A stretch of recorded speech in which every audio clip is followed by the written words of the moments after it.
Let's hope I edit all this out. Hi. This is, I believe, episode 11 of Desert Agave Fiber Arts, and I've been gone for a long time. I think it may have been 6 whole months. If not 6, then 5. I wouldn't be surprised if you thought maybe I was never coming back. But I'm here, and I'm going to talk more about my future plans for this channel later on. But for now, I want to introduce myself, both for people who may have forgotten a little bit about who I am in 6 months, and for anyone new who may be coming across the channel. My name is Christina. My pronouns are she, they. I am Latina, bipolar, autistic, and I have ADHD and PTSD. I'm also fat, and I'm a writer and an artist slash fiber artist. I'm still kind of figuring out what I call myself there. And you can find my published writing previously at my author website, which is linked below. It's kristinasokorojovovic.com. And then I will also link to some other things there, like my Instagram, my Ravelry, and so on and so forth. With that, let's just jump in and get started, and then I'll catch you up as we go. So let's start with what I'm wearing. I am wearing my summer Freyr sweater. I made it this summer as a test knit, and it's a size 6. One way that I modified the pattern is I added 1-inch bust darts. I used Isolde Teague's instructions from a book, Little Red in the City. I think that book is out of print, but I found it at a used bookstore online, and I bought it, and I really found it useful for figuring out how to do bust darts myself. And then on top of that, I'm wearing my Riggies cardigan. I started the Riggies last spring, and then I worked on it for a pretty long time. And then as summer came, I just thought, I don't really feel like working on this big heavy wool cardigan, so I put it away. And then I pulled it out again, I think in September, and I finished it up. And I figured out after I finished it why it took me so long, because I couldn't figure out last spring. I felt like I was knitting and knitting and knitting, and it was a pretty easy, pretty fun pattern, but I felt like I wasn't getting anywhere. And then I eventually, when I finished it and seamed it up and put it on, I realized this thing comes down to my knees. Somehow it hadn't registered just how big the garment was that I was making. I mean, it's big because I'm big around. I made the size 3, which is the largest size. But it's also big lengthwise. Like I said, it's almost down to my knees. I wear it almost every day now that it's chilly out. Sometimes I wear it out as part of sort of my outside outfit, but I wear it almost every day as essentially my big woolly bathrobe. I have a bathrobe that I made myself that I love, that I wear every morning, every day of the year when I first get up. But once I have day clothes on, it feels kind of weird and grungy to have my bathrobe on. But I've learned when I want some extra warmth, wearing the Riggies is kind of the perfect layer, and it makes me feel kind of cool and funky, but also just cozy, and I really love it. It's an interesting pattern. If you look at the arms, you can see the arms are kind of short and wide. The whole thing has weird proportions, but I mean, that's on purpose, and that's part of the deal with it. I'm gonna try standing up. It's not gonna get you the perfect view, but you'll be able to see a little bit. So you can see the Freyr has this cool hem. I really like it in the summer and in the winter, honestly, for wearing over sundresses, just to kind of change them up. And then here's the Riggies. I don't know if you can see them or not, but if I lift it up, you can. The bottom of it has these cool slanty pockets. I don't really use them to put things in, because the only thing I'd put in it would be my cell phone, and if I do that, then it hangs down to my ankles. But I like the way they look. I just think that they're attractive, so I made sure to take the time to do it. And you may also be able to see that I'm a big dork.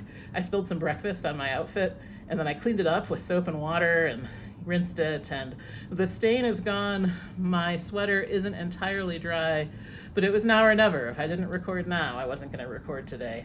So I decided, those of you who are really turned off by someone recording with a spot of water on her sweater, I get it, totally. Probably this isn't the channel for you. Those of you who see someone being a big dork, and you're like, oh, that's just what I would do. I would totally get a spot of water on my sweater and then record anyway. You are probably in the right place.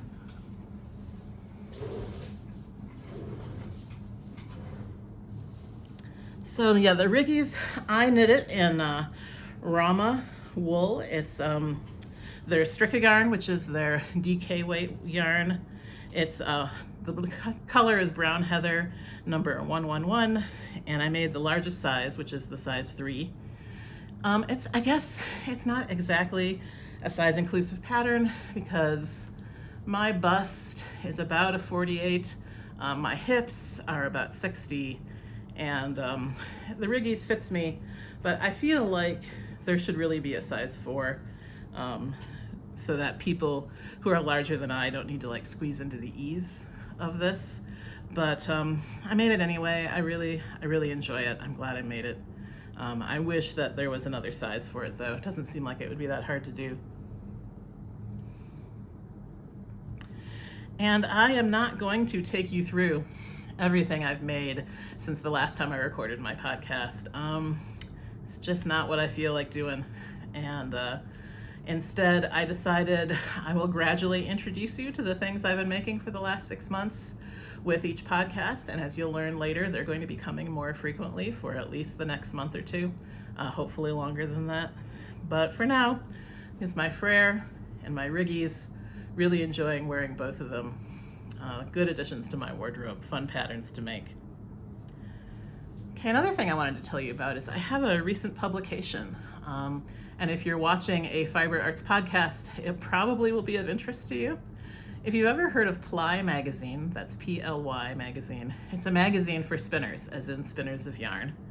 And for the second time, I have a little piece that's in their blog. So if you go to the Ply blog, it's the most recent piece right now, and I will also link it below in the show notes. And the name of it is Experiments in Joy. And it's a pretty light little piece. It tells a story about my first time trying to scour a sheep's fleece by myself and its somewhat disastrous results. And it's supposed to be playful, and it's about being playful and why being playful and allowing yourself to be in a creative, playful space is important. So it's a short piece too. I would love it if you went and read it. I'm really proud of it, and I think it says some important things despite its playfulness, or maybe because of it. And I also wanted to share, and again, this will be linked in my show notes below, something written by someone who's not me. I have a friend from high school, Naomi Kritzer. She is a really wonderful published science fiction author. She's got some great books, and she also lives in the Minneapolis-St. Paul area, and she has a blog. And for years, she's been publishing election guides for her area, where she really researches even the tiny little local elections that it's hard to find any info about. So that's a real service to her community. And if you know anything about what's been going on, you know that that community is in upheaval right now because it's under attack by fascist powers. And she has written a couple of blog entries. She wrote a blog entry that's a guide for how to help if you live in the area. And then the one I'm going to link to, because I'm assuming the vast majority of you don't live in the area, I'm going to link to the guide she just published about how to help if you live outside of Minnesota. She really has some good ideas, some good tips. And if you are feeling helpless as you look at what's going on there, as you look at the way that people are being terrorized, locked up, all those things, then see what you can do to help. She really does a good job. And if you are a viewer who happens to be in the area, if you just follow that link, you'll very easily find the other guide for locals. So she's doing good work. She's tending to her threads of goodness. And with that, I guess I should talk about why I disappeared for 6 months. There were more than one reason. One thing that happened pretty immediately was my beautiful dog Rico died. My family adopted Rico as a senior animal early in the summer, late spring, and he was amazing. He was a Australian cattle dog, and The shelter told us he was 9, although when we brought him to the vet kind of shook her head and said, I think this dog is 12 or older. And I kind of shrugged her off, but he only lived with us for 3 months. And he died of, it looked like he probably had a brain tumor. His behavior was, the poor boy was in misery. I won't go into the details, but it was hard. And we had to put him down. And even though he was only with us for 3 months, we loved him completely. He was one of our heart dogs for my whole family, for me, my husband, and my son. And it broke our hearts, but we gave him the best end that we could. All 3 of us were with him, and we got him calm. And when the vet came in to give him the final injection, she was amazed because he had been distraught earlier, and she saw how at peace he was with us. And she said, you gave him a second chance, and he's clearly ready to go. And he left us. And 3 days later, we actually decided as a family to adopt another dog, which I know might sound sudden, but it just felt right. You know, we had opened up this space in our family for a dog. He had been in it for 3 months, and it really kind of felt like Rico was telling us, you need to fill this space, and we did. And we adopted Tucker, who's another Australian cattle dog. Rico was black and white. Tucker is more of a redhead. And Tucker's really different. Rico was an elderly dog. He had clearly had a wonderful life. Everyone he met was a friend. He had a lot of confidence and just inner peace. He really felt healing. He healed our family. We were actually in kind of a hard place when Rico came to us, and by the end, all of us were getting along a lot better. Tucker he has less inner peace. He's only 3. His background before he came to live with us is that apparently he was adopted by a family that put him in one of those outside concrete dog runs for 3 years and barely interacted with him at all. He had never been inside a house before he came home with us. When we adopted him in early August, he had been in the city shelter since March, so he was a long timer. And it was my son who wanted to adopt him. He saw how long Tucker had been there. He saw that unlike the other dogs, Tucker wasn't jumping and trying to get our attention. Instead, he was curled up in a tiny ball in a corner of the kennel where you could barely see him. And my son said, we need to bring home Tucker. He needs us. And we all kind of felt like Rico was telling us, you can handle more now. I helped you. Now you have to help Tucker. And that's what we did. And Tucker is a love. He's my dog above everyone else's. I'm his safe person. He trusts me. He also trusts my son. My husband, he loves and adores, but we kind of jokingly say that to Tucker, my husband is the golden god, because Tucker he can hardly handle being near my husband because he finds him so overwhelming and powerful. So my poor husband doesn't really get Tucker snuggles. If he's lucky, Tucker will let him scratch him under the chin. And Tucker is very gentle with people outside of the house. In the house, he's also gentle. He doesn't attack people, but when we have guests over, we have an issue with him barking. This house is his safe place now, and he doesn't really want to share it with people he doesn't know. But we're working on it. He's a dog who has issues. We're trying to help him to feel more safe, more confident. We're having friends over who understand dogs and don't mind us doing some work to try to get Tucker to accept them. And for all that there is work trying to help him to settle, there's also great joy in healing. Tucker and I spend almost all day together, 24/7. I do leave the house, but a lot of what I do is here at home, and Tucker is always with me, always napping in the same room. If he thinks I need some attention, he'll come over and put his paws up on my lap and look me in the face and be like, hey, time to stand up and stretch, Mom, or things like that. I love him. He's a great dog. He's another dog of my heart. And I look forward to hopefully living with him for a long time and seeing him become more relaxed, more comfortable in the world. He's already getting along much better with our cats. Our cats are not afraid of him. They've realized he's a big softie. And it's really fun seeing them come out and interact with him and he with they. I really feel lucky living in a house full of critters. We have 2 cats and 1 dog. And They bring chaos to our life, but it's exactly the right kind of chaos. So that's part of where I was, grieving Rico, also settling in Tucker. Also, I was using up all my spoons on in-person work. It's really been important to me to do what I can to help. There are so many terrible things going on right now in the United States. If you're watching me at this point, I feel like you know it's not my place to have to educate you. But I have talked in earlier episodes about how joy is resistance, and I truly believe that. But I also believe that there's a responsibility, if you can get to that joyful place as resistance, there's a responsibility to use that energy to help. And the advice that I've seen more than one place that I've been trying to follow is to accept that you can't fix everything. I mean, it would be nice if you could, but none of us can.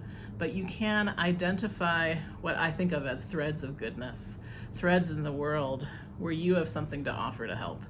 And I've been tending to my local threads of goodness and giving it the energy that I have, the spoons that I have, considering my disability, multiple disabilities, mental health. And I've been doing a lot of volunteering. At this point, I have 3 different volunteer jobs. I'm not going to go into the specifics of what they are, but I'm serving on the board of directors for an educational program. I am a committee chair that does fundraising and gratitude work for a progressive organization that I care about very much. I've been learning to use my writing skills for both of these organizations to do some fundraising, because of course progressive organizations need funds these days. Grants are very scarce. And then I also just recently started a 3rd new volunteer position where I'm doing some help with providing aid to the immigrant community here in town. And it feels good to do those things. It feels empowering. It makes me feel less helpless. But it also uses up a lot of my energy. And I was spending so much energy on those things that I really didn't feel like I had the energy to record a podcast. But for various reasons, I decided I would like to try to find the energy to record the podcast again, and that's why I'm here.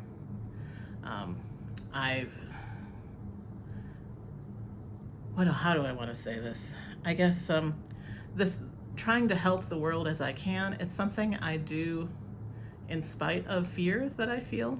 I mean, as a visibly brown person, I know that I am at extra risk. I know I'm not at the most risk. There are people who are far more vulnerable than I, but I feel vulnerable enough that I don't leave the house without my wallet, and in my wallet is my passport card showing that I am a citizen who was born here.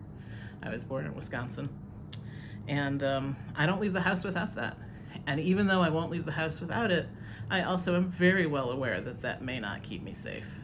I know I'm not the most vulnerable, but I also know that I am vulnerable, and it's terrifying, and also really makes me mad. Never thought I'd have to carry that kind of ID with me wherever I went. But in spite of the fear, I just kind of tell myself, well, you're just going to do what you do. You're going to keep on being you through the fear. And part of what keeps me going with that is joy. And joy is allowing myself to be playful, to every day letting myself be in a creative, playful space. And I've really broadened over the fall and the winter my scope of where I'm being playful and creative. It used to just be knitting and spinning and then processing a fleece. That was where I was. And I'm still doing those things, but I've started doing more things too. I've started drawing and writing with fountain pen. I'm really not a good artist at all as far as drawing goes, but I've been allowing myself to draw on a daily basis, even though I'm terrible at it.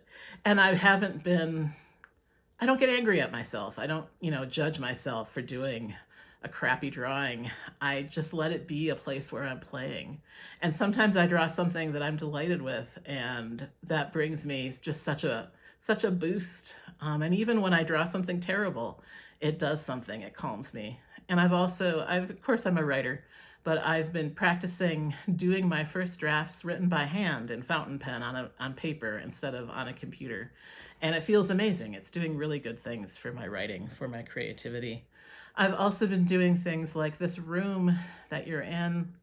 It used to be the guest room, and I mean, guests can still sleep here when they come, but I claimed it as my room, and I worked on decorating it in a way that felt pleasing to me on a budget.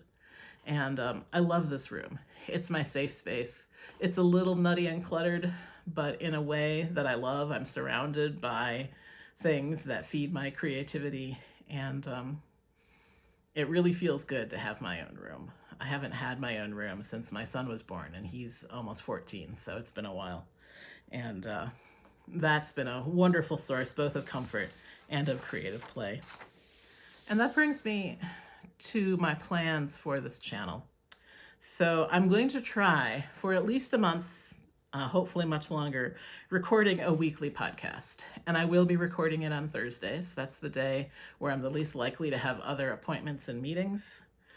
Since I'm going to be recording weekly, it probably won't be as long as my previous episodes have been. Previous episodes were usually 40 to 45 minutes. I'm guessing these will be more around 30, but we'll just have to play and see. And I'm not going to do like a weekly traditional knitting podcast thing where we do finished objects, works in progress, acquisitions, all that. I mean, it would be really boring if I did that weekly. It'd be like, well, here's the 4 inches I knit on my cardigan. But I'm going to go where my whim takes me. And I've got lots of whims. I've got a huge list here of different things I will talk about in these podcasts each week. I will, of course, talk to you about my works in progress, things that I'm working on now. And of course, I will show you finished objects. As I finish them, I might talk to you about future plans. I spend a lot of time daydreaming about the next thing I'm going to make, and I'll talk to you about that. I've got a pretty substantial stash of yarn and other creative supplies, and I'm not going to do acquisitions, but I will occasionally do highlights where I share with you a bit of my stash, whether it be yarn or fountain pens or something that means something to me and I have a story to tell about, and I will share the story as I share it with you. I will talk about using creativity as a mental health regulation tool in hard times, because I really feel like for many people, maybe everyone, I don't know, definitely for me, letting yourself be playful and creative is the key to keeping your soul alive when it's being bombarded from all sides. And I've got more things to say about that. I, at some point, will give you a tour of my room. It's way more chaotic than the parts you can't see. I neatened up behind me. But I will show you the chaos at some point and talk to you about why it makes me so happy.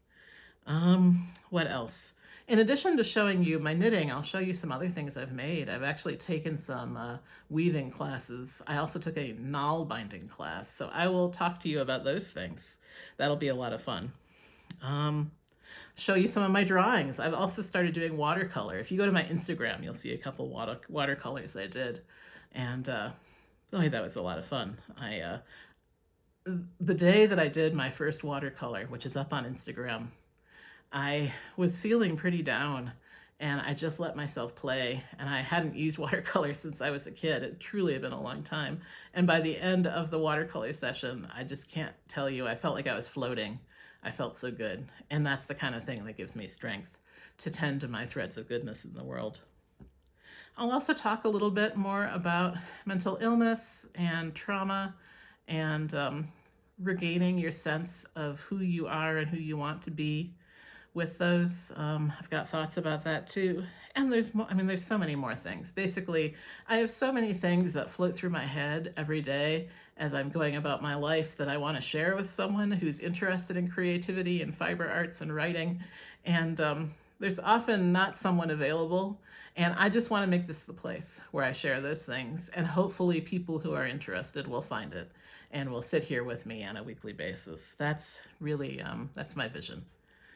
So with that, I'm going to start wrapping up this short episode, but I will see you next week. Next week, I will record on Thursday. I'll post it either the same day or on Friday. And if you've made it this far, please like, subscribe, Share if there's someone else who you think might like this podcast. Comment. And if you comment, feel free to request future topics. I am not used to recording once a week. I was lucky before if I was recording once a month. So if you have a request for a topic you'd love to hear about, I would love that request. I might not do it immediately, but I think eventually I would get to a request. I've got sort of a bank of ideas, and I will add your request to my bank of ideas. And with that, thank you so much. And thank you for being here with me. Thank you for caring about what I have to say. And thank you for tending to your joy and tending to your threads of goodness in your world. Bye-bye.